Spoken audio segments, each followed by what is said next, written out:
is bigger always better? That's my question to you guys today. And I would say yes, because size matters. Well then. So- Knew it. I knew it. Knew it. Come on. What the? So we have a question that is often asked. It's bigger always better. Of course, the experts are going to ask. Firmly believe that bigger is not always better. In a lot of cases, it can also be worse. Yeah. Right? And it really, to me, it's the wrong question to ask. The question you really want to know is, what's the purpose? Like, why are you buying this? What are you going to be shooting? Is it target? Is it critters? Are you going out? What are you using this for? Is a much better question to be asked to pick the correct ammunition and caliber for whatever firearm you're purchasing.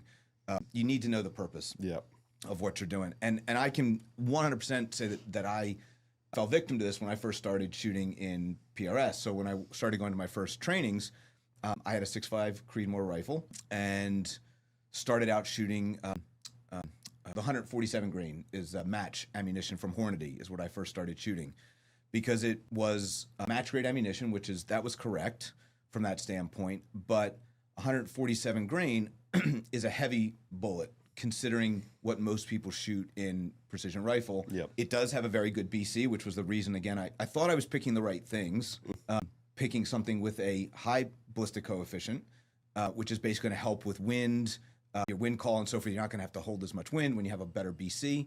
So I'm like, oh, well, this is definitely what I want to shoot, the heavier bullet. But you start shooting it and you realize quickly enough that it recoils that much harder. So I ended up switching to the 140 grains in my beginning, first couple of matches or whatever that I was shooting. I shot the 140 grain 6.5 Creedmoor and was much better. So you want to look at ballistic coefficient is important. That is something you definitely want to take in consideration for my purposes. That's what I should have, and I did. But the difference between 140 and 147, and you can even go down to less than that. There's 130 grains. In PRS, again, this is where it comes into is bigger better. It's actually the opposite, because I needed to be able to watch my shots or watch a miss, or even if it was a hit, what side of the plate it might have hit on. And if I can't do that because of the amount of recoil that I'm feeling for that particular sport that we were shooting, I needed less recoil. So we definitely needed less recoil.